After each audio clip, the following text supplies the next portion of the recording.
My advice is avoid the rat race. Do not get into residential.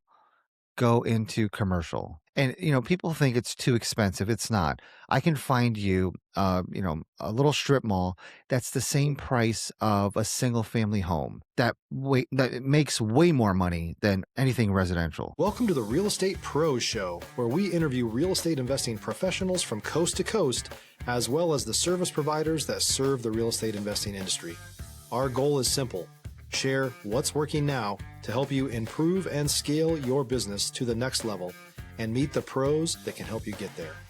Real Estate Pros is powered by Investor Fuel, America's leader in helping real estate investors and professionals build the business you need to live the life you've always dreamed of. Let's start today's show. Property insurance for real estate investors doesn't have to be difficult, but it does need to be there to protect you when you need it. MyInvestorInsurance.com not only provides insurance at 15 to 30% cheaper than traditional agencies, it's built specifically for real estate investors like you. You can set up an account in about 2 minutes, get quotes on properties, turn on and turn off insurance for your fix and flip or rental properties in around 2 minutes without having to talk to anyone directly, all through our portal. There's no better way or faster way to make sure you've got the coverage you need to protect you, and no more lengthy policies either. Once you're set up, you're billed monthly and prorated by the day for however long your policy is active. It's powered by MSI, the third largest independent MGA, with 1.5 million customers and more than $1 billion in cumulative premiums written. Get set up today in about 2 minutes at myinvestorinsurance.com/fuel. Hey, everybody. Welcome to the Real Estate Pros podcast. I'm your host, Michelle Kessel, and today I'm joined by someone I'm looking forward to chatting with, Ash Patel of Invest Beyond Multifamily, a commercial real estate investor with about 20 years of experience. So excited to have you here today, Ash. Michelle, happy to talk to you. Let's give your audience some value. Amazing. Let's dive in. First off, for those not familiar with you and your work yet, can you share what your main focus is these days? Yes, I'll give you a quick background. 15 years in the corporate IT world. And I left that, 2009. And ever since then, I've been doing non-residential commercial real estate. So office, retail, medical, industrial, anything that does not have residential tenants in it. And the whole reason for that is my very first building was a mixed use building. So apartments over a retail store. And I saw that the apartment dwellers were destroying my property and the store owner was actually improving it on his dime. So became a full-time commercial real estate investor 17, 18 years ago. Amazing. And so what markets do you operate out of? We are all over the Midwest and Southeast. Awesome. And what would you say have been some of the main keys that have allowed your business to be able to grow and run successfully? I think it was getting over the fear of raising capital and also hiring key people. I'll elaborate on those. So raising capital for 10 years, I did all of my own deals, too afraid to take other people's money until I saw that I would actually be doing a lot of my friends a favor by letting them invest into our deals because they were making the dumbest investments out there. A bunch of stupid crypto, bars, restaurants, marijuana companies, and they were losing money. They were investing because they had fear of missing out. And a lot of these high net worth people focus so much on their craft or their business, no one ever teaches them how to invest their own money. So once I took on accredited investors, business skyrocketed. And sorry, the other one was hiring people. I was too stupid to hire people. I had, I used to pay these coaches, some of them were $1,000 an hour. And they would always tell me, you need to hire like 4 or 5 people. And I don't know what it was that I couldn't get out of my own way. In the corporate world, I managed dozens of people, but for whatever reason, it never occurred to me that I needed to hire somebody in my own business. So once I got out of my way and started hiring people, another game changer. Yeah, amazing to receive that load off and that support. And so, why specifically commercial real estate? Stop living on an island and join the #1 mastermind in America for professional real estate investors. Investor Fuel is a community of hundreds of the nation's top investors working together to build stronger businesses and better lives. In addition to the amazing community of real estate investors acting as a board of advisors for one another, Investor Fuel members have access to 100% funding on purchase and repairs for our members only, a health insurance program, and benefits and discounts that more than pays for the membership of most of our members, meaning it's actually costing you money to not be a member of Investor Fuel. If you're looking to scale your business and build a business that allows you to live the life of your dreams, please visit investorfuel.com today and book a call with our team. Yeah, there's a vicious cycle in real estate where people likely start off with a residential house, the house down the street, and then maybe they get a duplex and a quad, and then, an 8 unit, and they continue to progress in apartments, and they think that's the end all. Maybe their goal is to have 1,000 apartment units. The problem with that, I know most of the big players in that industry, their margins are razor thin. And now that interest rates went up, they had variable rate loans, they're getting slaughtered. So apartments are going into foreclosure left and right. People are still overpaying for new deals. There's just way too much competition in apartments because the barriers to entry are much lower. And even with lending, you can get agency debt. If you don't have the balance sheet, you could bring somebody in to put a down payment in.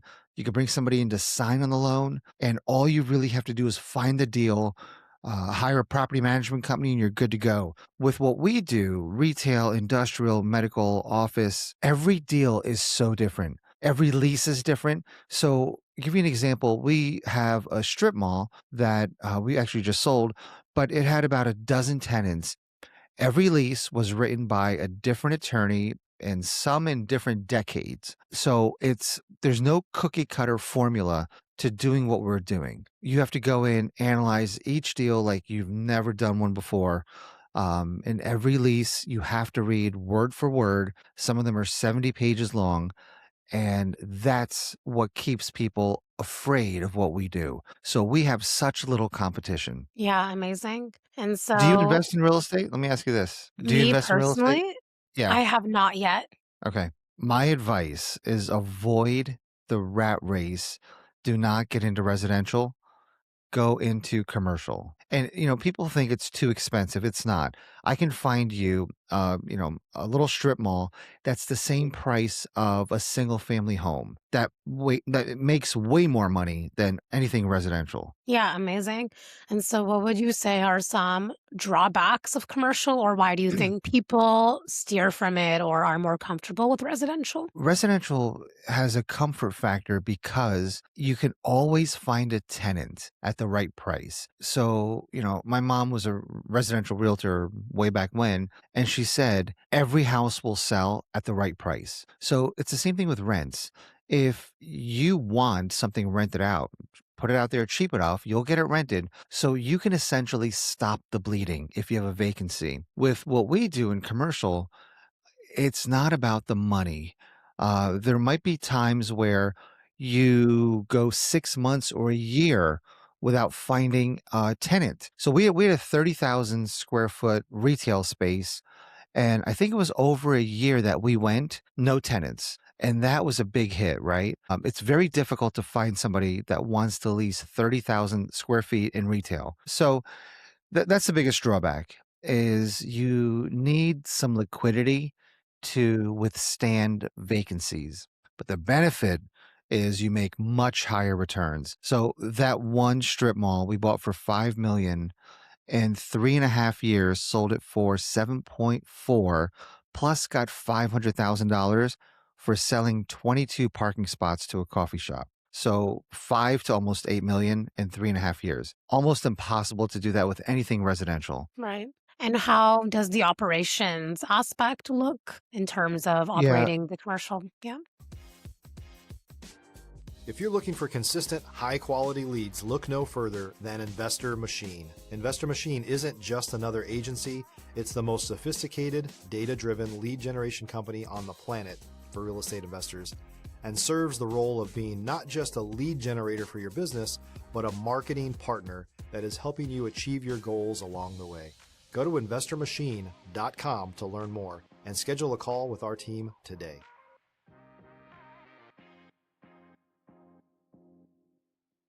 So, Michelle, we have somewhere around $50 million of assets under management, and I have a team of 1.5, or I guess 2.5 people, including me. So, if you had $50 million of apartments, you would need maintenance people, leasing people, property management people. We do this with a team in my little office with 2.5 people, and I'm really just a decision maker. My operations guy and my property manager, who's part-time, they do most of the heavy lifting. So it's so much easier to manage. We rarely hear from our tenants. And do you know what triple net leases are? Yeah. Yeah. So But maybe share for the audience. yeah. So when you have a tenant who signs a triple net lease, the building could burn down and it's their responsibility to rebuild it. If a car goes through the front door, they don't even call you. They just repair it. If the roof is leaking, HVAC goes out. It's all on the tenant. Now, there's various levels to triple net, right? So sometimes tenants are responsible for HVAC repair, but not replacement, right? There's so many different levels. But the point is, most of our leases, the tenants have a large degree of responsibility towards maintaining their own space. So, I've had apartments, I've had single family houses, and I dreaded every time somebody called me from there because it was a sink that was clogged, a dryer that wasn't working, a dryer vent, shower drain, like just nuisance stuff that I had to attend to. If one of our tenants has a clogged sink, we don't even hear about it. It's their responsibility. Yeah, that's helpful, I'm sure. It's a much better way to invest in real estate than residential. Yeah, absolutely. And what have been the biggest obstacles that you've overcome as an investor? It's always mindset. Um, so I'll tell you a story. I was on a stage with a friend of mine named Joe Fairless, and he said something that I didn't believe. And he said, 20% of my success is mechanics, 80% is mindset. And I'm like, all right, that's easy for you to say. You've got $3 billion of assets. Like, great. Like, think back to the early days when you're coming up. Well, I run a commercial mastermind, and that night I went home and I had a class with my group, and I said, "Hey guys, Joe said this. Do you really believe it?" And overwhelmingly, everybody said, "Oh my God, yes." It's probably 90% mindset. So for your listeners out there, you have to remember this. It's not your network. It's not what you know. It's not your knowledge. It's truly your mindset. And if you're around successful people, they will overwhelmingly share that advice. So, Michelle, anybody who thinks they can't get to a certain level, that was me. It's always mindset. Find mentors, find people who are very successful. And the biggest thing you need to work on is mindset. Sounds like a cliche. I promise you that is what's holding all of you back, including me, right? Even people at the top levels. I've got some accountability calls that I do with very, very successful people, and you'll be amazed how all we work on is mindset. These are people that never have to work again, private jets, but the number of mindset issues that hold them back, and it's not necessarily in business, it could be in different areas of life, always mindset. Yeah, that makes sense that most of the limits are self-imposed and Yep. created in the mind. Awesome. And so what are you most focusing on solving or scaling to next? If you're a new or newer real estate investor looking to launch or grow your real estate investing business, please check out Investor Fuel Club. It's a coaching community, but unlike anything you've ever seen before. And you can actually partner with members of our mastermind from coast to coast on deals right in your market. There's no better opportunity to build a consistent business than to literally partner with pros to help you avoid costly mistakes, avoid the need for capital to do deals, and help you eliminate your fears as you're starting your business. Learn more about Investor Fuel Club at investorfuel.com/club. Right now, we're heavily focused on office. So, office is the most toxic asset in all of real estate. And what's happening is trophy buildings are being punished because just office in general, nobody wants to touch. Banks don't want to touch them. Investors don't want to touch them. There is the greatest opportunity to buy buildings that once were almost unattainable because they were institutional quality assets. Now you could buy them for pennies on the dollar. And for your listeners who think, okay, look, I'm not buying a $20 million office. Cool. That $4 million office building that sold 7 years ago, now you could probably get it for less than $1 million. So cash flowing, incredible office properties, once in a lifetime opportunity. And it's only because of COVID that office took a huge decline. This whole work from home nonsense, right? Which is ending. Yeah. And why do you say it's ending? Well, Michelle, if you look at when COVID started, um, employers were forced to adapt to a remote workforce, right? Uh, Government shut down everything and people had to work from home. So employers were like, oh, we have to figure this out. Well, most of them were apprehensive about it, but they had no choice. You're locked down for 2 weeks, can't leave your house. You have to keep working. Your employer's got to provide a way for you to work. So they made it work. And then the metrics came out. So on average, when COVID started, people were 3 hours more productive per week working from home than they were in the office. So all of these CEOs that were like, this is never going to work. Now they see the data and they're like, wait a minute, we get more productivity. This is great. Let's just keep it going. And what happened was this large office lease that they had, they're like, you know what? We don't need that. We're a well-oiled machine when our employees are working from home. So we're not going to renew our office lease. Everyone's remote. Or they downsized and got a smaller footprint lease. Well, let's fast forward 4 or 5 years. The latest metrics on people working from home. Any idea what it is? I'm sure On they've shifted. Yes, you got it. So on average, they are 4 hours less productive working from home. So what happened was we were all very grateful that we don't have to commute to the office. We don't have to go in for a certain number of hours. We can work on our time at our house. And then we started gaming the system. So we started taking 2 hour lunches, long walks, going to the gym, walk the dog, hang out with the kids, and we became more uh, we became less productive, right? Because we learned how to game the system. So now, all the big employers, Disney, Amazon, Meta, JP Morgan, all the Wall Street banks are saying, okay, you guys are back in the office 5 days a week because this is not working anymore. And there's no collaboration. We've got young people that say, they're mentally isolated and whatever. So none of this is healthy. Young people need to be around others. So the work from home era is coming to an end very quickly, and nobody's picking up on that. So office still has a little bit of runway where you can find incredible deals. Yeah. So it sounds like you're keeping up with where trends are heading and using that data to find the next best real estate investment. I don't know. I don't study a ton of data, but you're right. I do look at trends. I'm not disciplined enough to look at data and uh, I fly by the seat of my pants. So it's really just trends, right? Read the Wall Street Journal every day.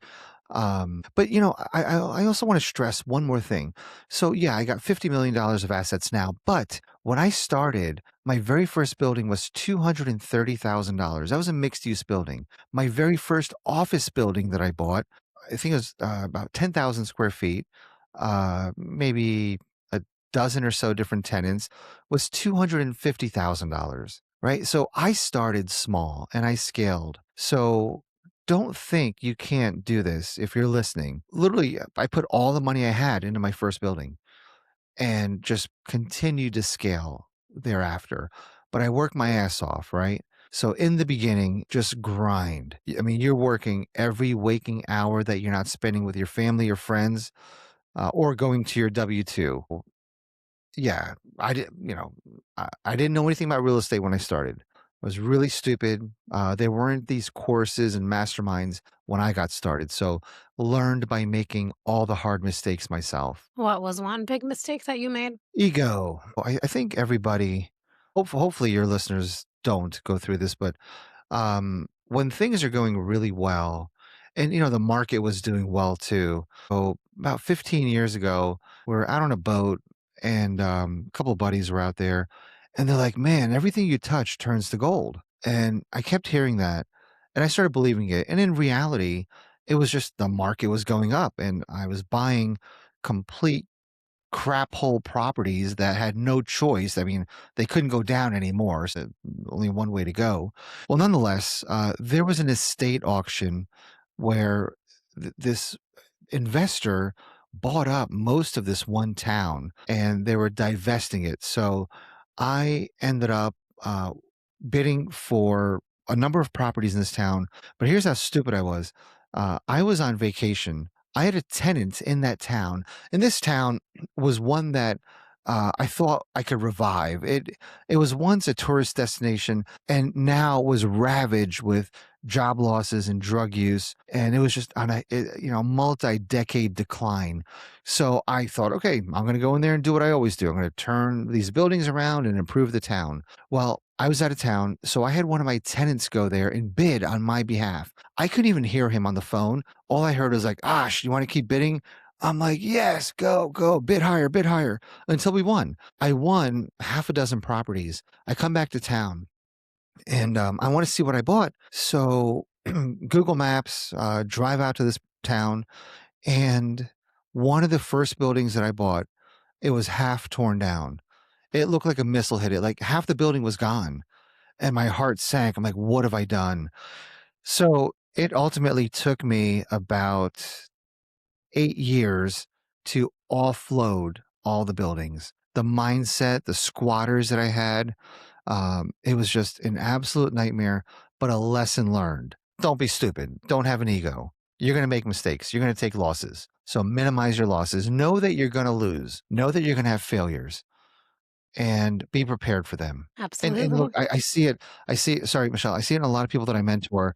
They have a couple huge wins, and then they want to take on these monumental projects. And it's like, guys, you're not ready for that yet. This is too big. You got to ramp up slower. So watch that ego. Yeah, absolutely. Thank you for sharing your wisdom. Well, before we begin to wrap up here, if someone wants to reach out, connect, and learn more, where can people find you and connect with you? Very easy. My email address is ash, ASH, at investbeyondmultifamily.com. You can go to our website, investbeyondmultifamily.com. Ash Patel, Cincinnati. I'm very easy to find. I answer all my own messages and calls. You could book a call with me. I'm very accessible. Perfect. Well, I appreciate your time and your story. Thank you for being here. You're very welcome. Thank you for your time. This was fun. Of course. And for the listeners tuning in, if you got value, make sure you have subscribed. We've got more conversations with operators like Ash who are building real businesses. We'll see you on our next episode. Thanks for joining us for today's Real Estate Pros Show.